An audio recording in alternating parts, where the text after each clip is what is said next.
tewas di Agustus Labu 2025. Mungkin nanti di kantor ya, saya tadi bisa di sini biar langsung aja, Mas.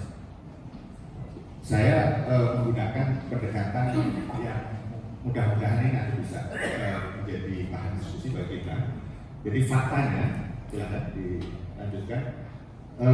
Ada 10 orang yang saya tidak sebutkan namanya satu-satu gitu ya, yang menjadi pihak sebenarnya yang jelas-jelas paling dirugikan karena mereka akhirnya menjadi, boleh dibilang kalau bahasa populernya itu tumbal gitu ya, dari apa yang saya sebut sebagai keserakahan daripada kekuasaan gitu ya, sehingga kita bisa melihat di dalam satu konten ya, di dalam satu konten Bapak nanti Ibu kalau mau follow ya, saya ini baru belajar jadi TikToker. Nama akunnya Dr. Rian. Gitu. Riannya pakai R-I-Y-A-N, karena seringkali salah tulis itu. Kalau di Jawa Barat biasanya R-Y-A-N atau R-I-A-N. Ini lengkap R-I-Y-A-N. Rian. Dr. Rian yang ada di situ. Saya bilang di konten tersebut bahwa terlalu mahal 10 orang. Jangankan 10, satu saja itu sudah terlalu mahal untuk sebuah aksi yang sebenarnya kita bisa diskusikan sebenarnya tuntutannya apa, yang pokok tuntutan dari para demonstran dari berbagai aspek, karena ini demonstrasinya sangat-sangat cair Bapak Ibu sekalian, jadi tidak terorganisir dalam konteks satu kepemimpinan gitu. Maka ini kan jadi kita ya, ini ada 10, 9 muslim, 1 non muslim. Jadi khusus untuk yang muslim ya kita doakan mudah-mudahan mereka ini tidak menjadi sia-sia gitu ya. Karena apa? Di antara mereka seperti kasusnya Afan yang driver ojol itu baru 21 tahun, seumuran anak saya yang paling kecil gitu, 21 tahun ya. Kalau ibu bapak lihat videonya itu sangat-sangat brutal ya. Jadi tidak ada kata yang lebih tepat lagi, karena mestinya dia saat itu sedang mengantar makanan, jadi tidak ikut demo gitu ya. Ada beberapa versi dari jurnalistik investigatif itu ada yang mengatakan bahwa dia didorong, tapi ada juga yang kalau saya lebih cenderung pada pendapat yang kedua, yaitu yang dia memang lagi nyebrang dan kemudian melindas gitu ya. Tapi yang lebih brutal yang melindasnya itu tidak mau berhenti kan gitu. Dan baru ketahuan bahwa ternyata yang memerintahkan itu yang kemarin itu pecat ya, karena melakukan pelanggaran etik dan sekarang pidana itu juga ternyata terkait dengan kasusnya penyiraman air keras kepada pengendara sepeda. Ini solidaritas primordial NTT-nya Bapak Ibu sekalian itu muncul gitu ya. Jadi ini mungkin nanti akan menambah panjang. Nah, ada beberapa dari tokoh-tokoh yang ada di situ ya, yang kemudian meninggal karena ingin sebenarnya menyelamatkan diri. Ada Makassar 3 ASN yang kemudian akhirnya ketika DPRD-nya itu dibakar tidak bisa keluar. Akhirnya mereka ditemukan dalam keadaan sudah tewas. Ada 1 dari situ yang ojol juga di Makassar yang dituduh atau dianggap sebagai intel, dikeroyok sampai mati. Gitu.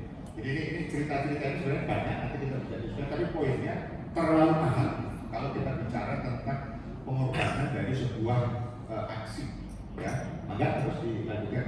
Mohon maaf, bukan mangga ya, monggo ya. Jadi pertanyaannya ada 5, Bapak Ibu sekalian sebenarnya. Saya nggak tahu nanti kalau cukup, ya mudah-mudahan nanti diingatkan aja. 1, apa sesungguhnya yang terjadi? Kemudian yang kedua, faktor apa yang membuat aksi ini cepat meluas? Karena tidak hanya di Jakarta saja sebagai sentrum. Kemudian yang kedua, siapa pelaku di lapangan? Jika ada korlapnya, ya, yang keempat, maaf, jika tidak ada korlapnya. Yang keempat, apakah ada aktor intelektual di balik kejadian ini? Dan siapa yang paling diuntungkan? Gitu. Kalau kita tadi bicara tentang KGB, Komunis Gaya Baru atau PKI Gaya Baru, ya mungkin nanti kita bisa masuk dari poin yang kelima, ya, yang ada di situ. agak dilanjutkan, aduh ini lidahnya jadi sulit untuk mangga ya. Pendekatan fakta Bapak Ibu sekalian, terus di ini kan yang ingin saya tampilkan Bapak Ibu sekalian pada akhir Agustus itu kurang lebih tanggal 25 sampai tanggal 31 itu puncaknya sebenarnya adalah di 28, 29, 30, 31. 25 itu sebenarnya tidak ada masalah sebenarnya dalam konteks tidak ada kerusuhan. Ya, tanggal 25. Jadi kalau kita lihat terus ada 3 demo sebenarnya. Ini singkat-singkat aja ya ini. Ini yang tanggal 25 Agustus. Ya. Terus kemudian yang kedua ini yang tanggal 28 Agustus.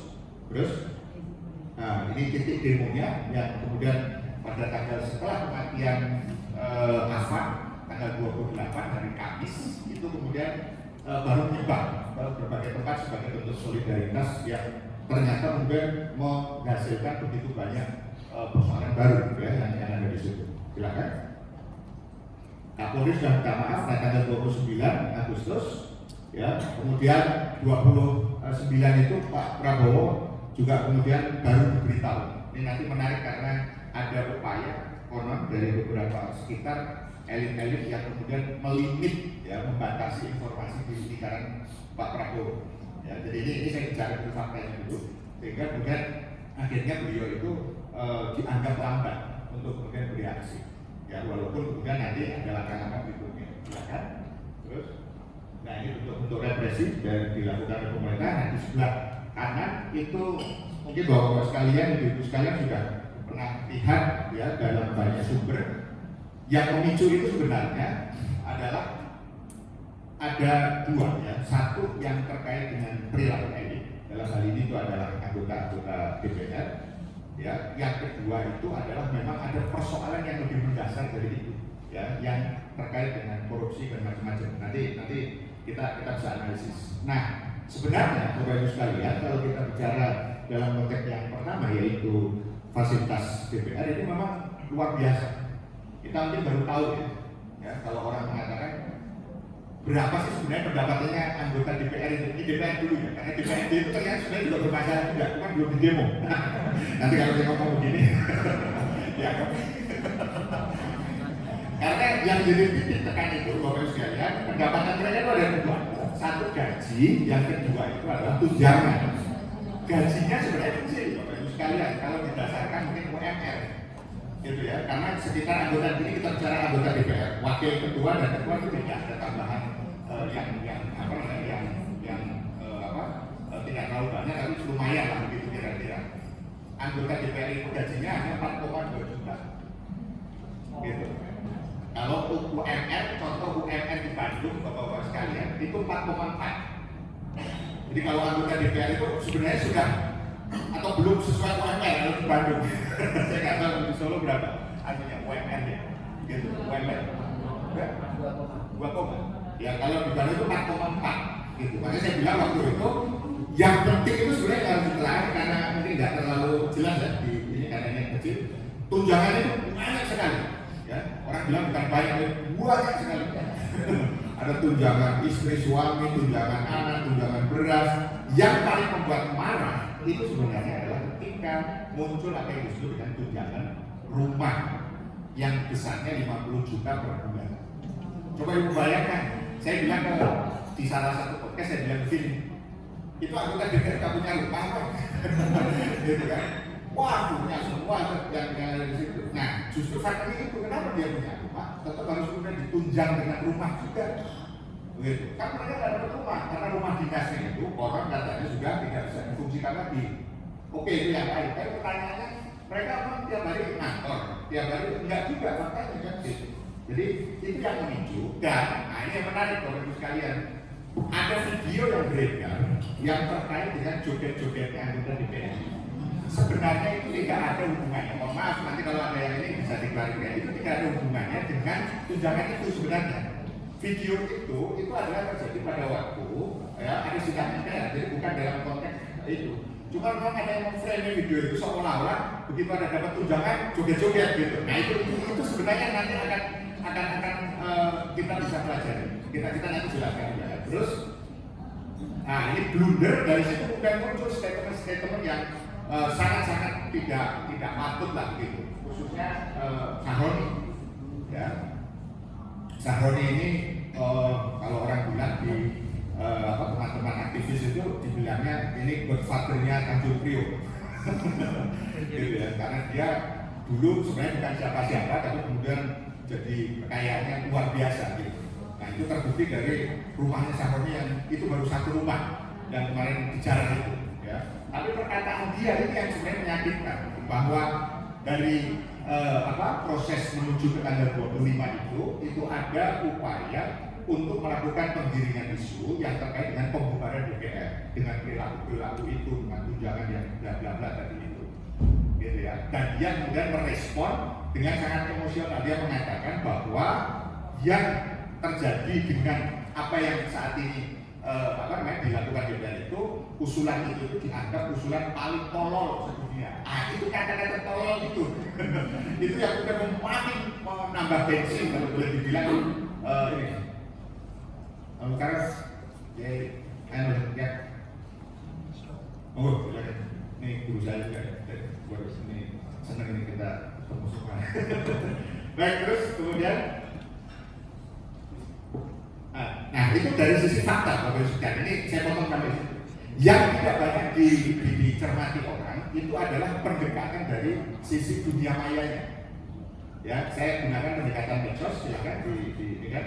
Saya ambil dari publikasi yang disampaikan oleh Drone Emprit. Mungkin Bapak Ibu sudah pernah. Jadi Drone Emprit ini ada kebetulan Pak Ismail Fahmi itu teman saya, jadi dia kemarin cerita gitu ya, melalui publikasi ini dia ambil data peta netizen tentang aksi demo 25 Agustus dari 10 sampai 26 Agustus dari Twitter, X ya, Instagram, FB, YouTube, TikTok dan juga kemudian online. Nah kita lihat aja cepat aja nih Mas ini kan, ini latar belakang lewat aja, terus. Nah ini sorry ya itu. Nah apa yang ditemukan? Jadi dia ini melakukan pemetaan terhadap lalu lintas yang ada di dunia maya. Kalau yang tadi itu kejadian di dunia nyata, gitu ya. Ketika di dunia maya itu, Bapak Ibu sekalian, dia menemukan begini, ada beberapa poin. Satu, gagasan pembubaran DPR konsisten muncul ya jauh sebelum aksi. Jadi memang ada yang ngomporin, ya ada yang mengkondisikan itu. Ya, nanti siapa akunnya? Nah, ini ada yang nomor 2 dijawab ini. Ini penelitian yang sifatnya terbuka. Jadi kalau ada yang nanti membantah, silahkan gitu. Keterlibatan akun-akun yang terindikasi pendengung atau buzzer. Ya, kalau kata Ferry itu kalau di tracking Bapak Ibu sekalian, ya itu nanti akan ketemu yang afiliasinya ke geng. Kira-kira.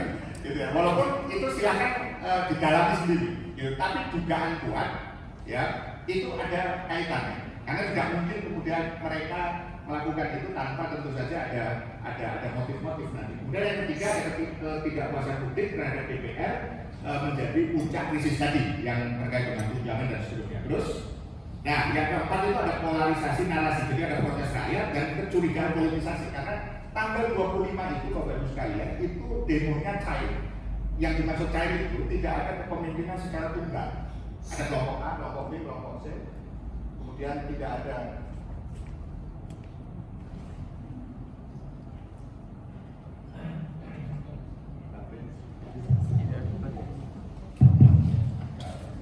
nah, kemudian ada yang setuju, ada yang tidak. Kenapa mesti kemudian datang ke tanggal 25 itu? Karena siapa sesungguhnya yang menggerakkan? Itu tidak ada, Bapak Ibu sekalian.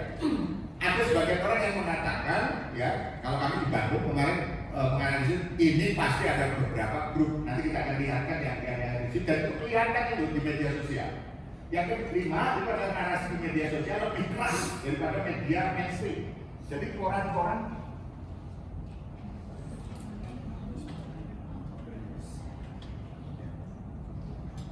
media online itu maksudnya Bapak Ibu sekalian kayak koran-koran online, kompas.com, detik.com, republika.id dan segala macam itu banyak orang yang mengatakan jangan mengangkat berita-berita yang ada di situ. Tapi yang namanya media sosial seperti tadi TikTok, kemudian Instagram, YouTube itu jauh lebih cepat. Ya, sekarang itu sudah ada pergeseran tentang media. Dan yang keenam, figur politik justru memperkeruh emosi publik. Nah, itu yang tadi, contohnya Sahroni dan kawan-kawan tadi, ya Eko, Buya, siapa lagi itu yang ini ya. Terus, nah ini lewat aja, Mas. Terus, nah kesimpulan dia di pemetaan ini, satu, krisis kepercayaan publik terhadap DPR meningkat tajam, satu. Kemudian yang kedua, aksi massa berujung ricuh dan memunculkan dampak luas. Jadi aksi yang awalnya walaupun cair tadi itu karena kemudian tidak ada pemimpin tunggal, itu memang rawan untuk kemudian disusupi, ya. Dan penyusupnya bukan penyusup yang sifatnya amatiran, gitu ya. Banyak pihak yang yakin bahwa yang penyusup itu disebutnya penyelundup atau penyusup profesional, perlatih maksudnya Bapak Ibu sekalian. Dan itu polanya sama dengan tahun 2020. Kalau Bapak Ibu ingat tahun 2020 ketika undang-undang Omnibus Law Cipta Kerja disahkan, itu kan ribut juga. Dan pola pembakarannya, haltenya dan beberapa tempat itu sama. Waktu itu yang cerita itu adalah salah seorang aktivis yang ditangkap ya sebagai kambing hitam pada saat itu. Sekarang dia sudah keluar dari penjara. Kemudian yang ketiga, arah tuntutan meluas hingga memojokkan Presiden Prabowo. Terus, ini lewat terus. Nah ini salah satu contoh datanya bahwa puncak pembicaraan di media sosial itu di tanggal 25 di ujung Bapak Ibu sekalian. Karena tadi datanya dari 10 sampai kemudian 26. Jadi naik terus eskalasi sampai ke atas sampai tanggal 25 itu antara pro dan kontra. Kemudian, nah ini yang dimaksud.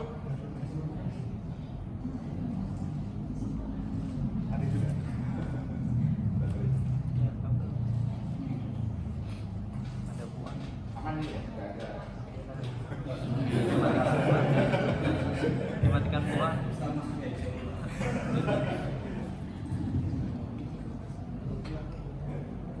Dimatikan pula.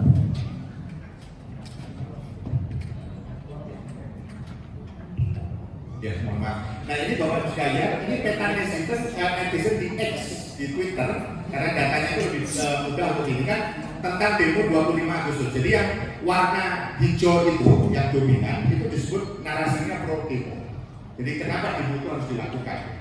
Gitu. Salah satunya sebenarnya adalah memenuhi tantangan dari orang-orang yang tadi itu buzzer tadi itu. Ayo turun gitu.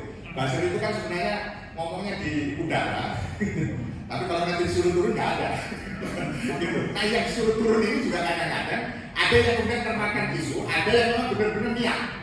Itu niat untuk demo memang. Nah sementara yang kontra itu jauh lebih sedikit. Jadi memang dominasinya itu secara visual media sosial itu bisa dibuktikan dengan ini. Makanya kalau tantangannya Ferry Irwandi itu dibuktikan, sebenarnya gampang itu. Cuma persoalannya adalah tradingnya itu nanti kira-kira merugikan siapa. Gitu. Itu yang nanti akan menjadi perdebatan. Karena itu datanya ada semua, dan ini bisa di-tracking Bapak Ibu sekalian. Jadi sebelum tanggal 25 itu memang ada kondisi nih. Itu yang disebut kalau dalam bahasa intelijennya disebut sebagai cipta kondisi. Gitu, untuk mengkondisikan itu, dan ketika ini masif, mudah itu karena cair dimasuki oleh para penumpang gelap tadi itu. Ya, maka terus dilanjutkan. Terus ini sedikit, ini ada kelompok, waktunya masih ada. Kelompok kontra ya, yang mempersoalkan demo, agendanya tidak jelas, bubarkan DPR akan untungkan eksekutif, bla bla bla. Kemudian kelompok yang pro demo, anggota DPR memang tidak berguna, tidak sensitif dan seterusnya. Dan ada kelompok media ini yang netral, ya tidak terlalu masuk ke perdebatan itu, tapi dia hanya meliput dan mengupdate kondisi yang terjadi di lapangan. Terus terus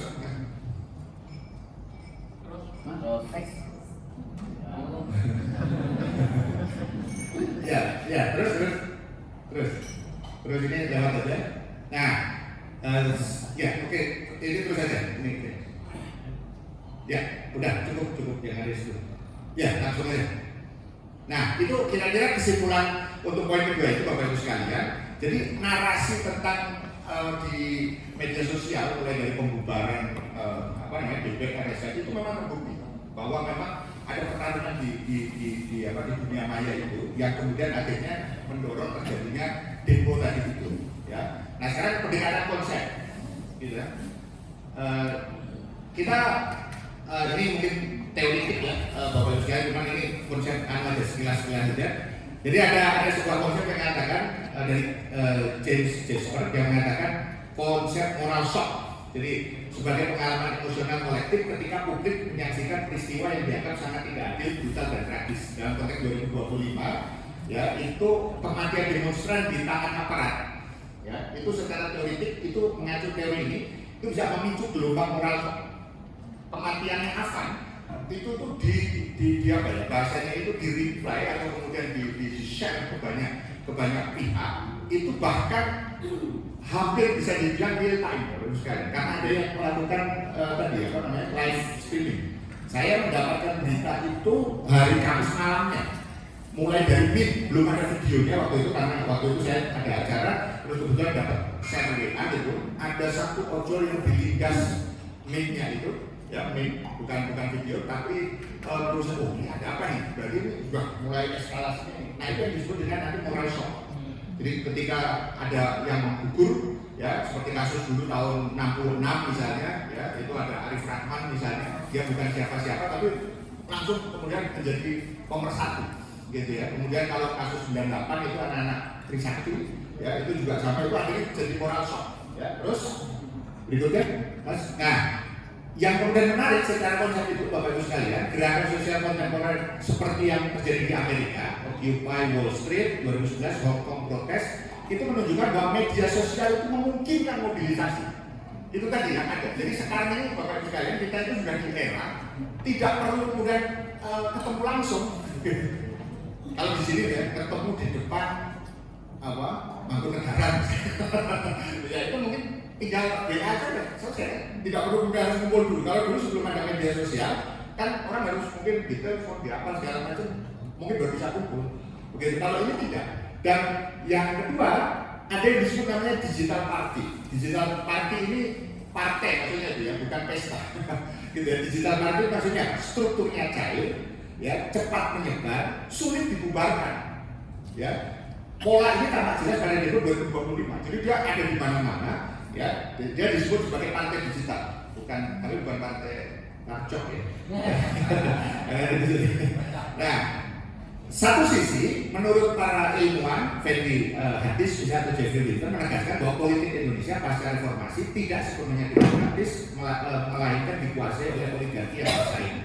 Friksi antar elit menentukan arah kebijakan. Dalam konteks kerusuhan 2025, sulit dilepaskan bahwa ada pertarungan faksi elit. Nah, itu poinnya di situ di dalam dan di luar pemerintahan.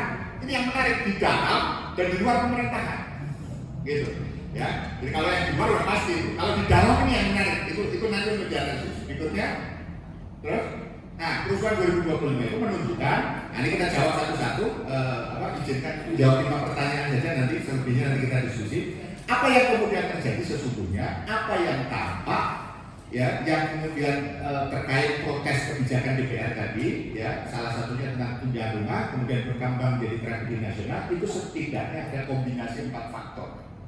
Satu, ketimpangan struktural, jadi kemiskinan, ketika orang lihat anggota DPR dapat tunjangan 50 juta saat yang sama PHK di mana-mana, kemiskinan di mana-mana, ya ojol itu juga. Kemudian salah satu simbol, ya yang ada di situ. Kemudian yang kedua tadi, gabungan yang kedua moral shock akibat korban jiwa yang khususnya kasusnya Afan, setelah itu kemudian ditambah lagi yang lainnya tadi itu. Kemudian yang ketiga efek psikologis kerumunan. Nah ini kalau secara psikologi sosial Bapak Ibu sekalian, kalau orang itu rame-rame itu biasanya berani, tambah berani bahkan dia tidak ada takutnya. Banyak ini kita nggak ada apa namanya perlu ditakut termasuk pada aparat. Makanya kan nantang-nantang itu pasti biasanya aparatnya kalau terpancing ya sudah itu nanti akan kemudian membuat terjadi. Ya walaupun mohon maaf ya, ini ada diskusi yang menarik yang terjadi di sini. Walaupun konon katanya yang terjadi di sini itu belum seperti yang terjadi di Nepal. Ya banyak orang kemarin ngomong gini, waduh kemarin kita kurang. Saya bilang, kamu jangan ngomong gini dari teman saya. Nanti menjadi masalah. Di sana mohon maaf Bapak Ibu sekalian dibakar rumah Perdana Menterinya. Menteri Keuangannya dikejar-kejar sampai kemudian diarah massa. Saya bilang menteri di sini menteri perempuan. Saya bilang kalau sampai itu lebih parah lagi itu kan. Sementara mayoritas Muslim di sana Bapak Ibu sekalian Perdana Menteri dan Presiden itu komunis. Nepal itu sebenarnya komunis. Ya walaupun mereka mayoritas Hindu. Ya, kemudian yang keempat itu adalah teknologi digital. Jadi ini yang sebenarnya menjawab pertanyaan apa yang kemudian terjadi kemarin ini. Analisisnya sebentar ini, nanti tentang dalangnya siapa kita bisa lihat. Terus pelaku lapangan itu tidak mungkin. Yang kedua pertanyaannya tadi, mereka terdiri dari mahasiswa idealis ada, masyarakat marginal ada, kriminal oportunis ada, serta penyusup profesional. Itu yang tadi saya sebut. Jadi ininya tidak amatiran, ya, karena terlatih. Ya. Kemudian yang ketiga pertanyaan itu dibalik semua tadi itu ada friksi antar elit yang menambah kompleksitas masalah. Ada eksekutif, legislatif, faksi internal, militer, oligarki, dan elit lama yang saling berebut pengaruh. Jadi kalau ada orang yang sekarang ngomong tentang, mohon maaf tadi, geng Solo, gitu ya, pertanyaannya sederhana saja. Emang pembuat kerusuhan itu murah? Murah atau mahal? Hah? Nggak mungkin murah, Pak. Untuk mendanai orangnya saja, itu tidak mungkin kemudian hanya sekedar, mohon maaf, kasih bungkus. Kayaknya terlalu ini gitu. Sementara fakta menunjukkan ketika penjarahan itu terjadi di rumah, ya, anggota DPR itu, kemudian terakhir yang itu Sri Mulyani itu sebenarnya mereka ada yang jaga. Tapi kemudian mereka tidak berdaya karena jumlahnya terlalu banyak dan bukan orang di sekitar rumah itu. Jadi artinya dimobilisasi. Gitu. Itu poinnya di situ. Gitu. Termasuk para pembakar yang ada halte dan segala macam. Itu total kerugian fisik Bapak Ibu sekalian Jakarta saja itu lebih dari 50 M. Ya, total Indonesia dari berbagai daerah itu hampir lebih dari 400 miliar fisiknya saja. Ya, nah kemudian yang berikutnya menjadikan tadi pengaruh tadi itu, ya, pertarungan itu sebagai ajang tawar menawar politik, tidak ada satu dalang tunggal. Jadi kalau pertanyaan dalangnya siapa, sampai hari ini sebenarnya mohon maaf belum ada yang menjawab A, B, C, baru dugaan itu. Ya, tapi untuk memudahkan agar dugaan kita mendekati kebenaran, kira-kira perlu kita dalami di sini. Nah, yang keempat, pertanyaan keempat, yang ada itu adalah kalau kita nyebutnya orkestra multi aktor. Ya, jadi aktornya siapa aja? Rakyat sebagai dalang struktural ada sebagai korban dia. Jadi dalang ini tidak sengaja dalam pengertian negatif. Ya, rakyatnya merasa terpanggil. Ada mereka yang cerita, pokoknya hari ini saya libur, saya pokoknya mau demo, mau kemudian mengkritik DPR, ngomong sepuas-puasnya setelah itu pulang. Gitu. Unek-uneknya udah lepas semua kan. Jadi nggak ada yang ganjel gitu kira-kira itu. Kemudian yang kedua itu oposisi sebagai dalang bisa. Oposisi itu sebenarnya bukan dalam konteks partai politik, ya, tetapi adalah orang-orang yang mengkritisi tadi itu. Ya. Kemudian yang berikutnya itu ada faksi internal sebagai dalang, itu juga ada. Ya, terbukti bahwa di internal kepolisian itu juga kemudian ada faksi-faksi yang sedang bertarung. Ya, nanti kita jelaskan di ini kan. Kemudian aparat sebagai dalang operasional itu juga ada tentang represi sikap dari para aparat tadi itu, dan kemudian negara asing sebagai dalang eksternal itu juga ada peluangnya itu. Ya, salah satunya itu Bapak Ibu sekalian yang sekarang menarik untuk didiskusikan, ketika Prabowo itu sengaja untuk datang ke pertemuan di Cina, ya, tanggal 3 September kemarin itu kan suasana masih dalam suasana demo, ya, yang ada di situ tanggal 3 masih belum reda betul yang ada di situ. Itu sebenarnya secara internasional memberikan pesan kuat bahwa Amerika itu sebenarnya tidak ingin agar kemudian kita ini dekat ke BRIC. Nah, sementara di sana pentolan BRIC semua, ya, ada Putin, ada Xi Jinping, gitu kan, ada Kim Jong Un, gitu kan. Itu secara politik simbolik Bapak Ibu sekalian itu memberikan gambaran bahwa itu Anda berarti sudah agak menengah ke kanan, ke kiri, ya, mungkin bukan ke kiri. Kalau ke kanan nanti ke mereka yang ada di situ. Ya, ini menarik nanti untuk kita diskusikan. Terus terakhir, pihak yang diuntungkan pun beragam. Oposisi itu memperoleh legitimasi, faksi internal menaikkan posisi tawar. Ya, aparat itu untuk memperluas peran, oligarki mendapatkan peluang negosiasi, dan negara asing itu meningkatkan pengaruh. Nanti bisa kita teruskan. Tapi yang penting ini sebenarnya yang paling bawah. Ironisnya dari itu semua, yang paling dirugikan adalah rakyat. Ini poin utamanya di sini. Di semua ada, ya, mulai dari kehilangan rasa aman, harta, bahkan nyawa. Makanya tadi saya katakan terlalu mahal 10 orang itu. Jangankan 10, 1 saja sudah ini sekali. Kali harus ditengokin terus. Ya, Oke, terakhir ini sebelum ini nanti kita diskusikan, maka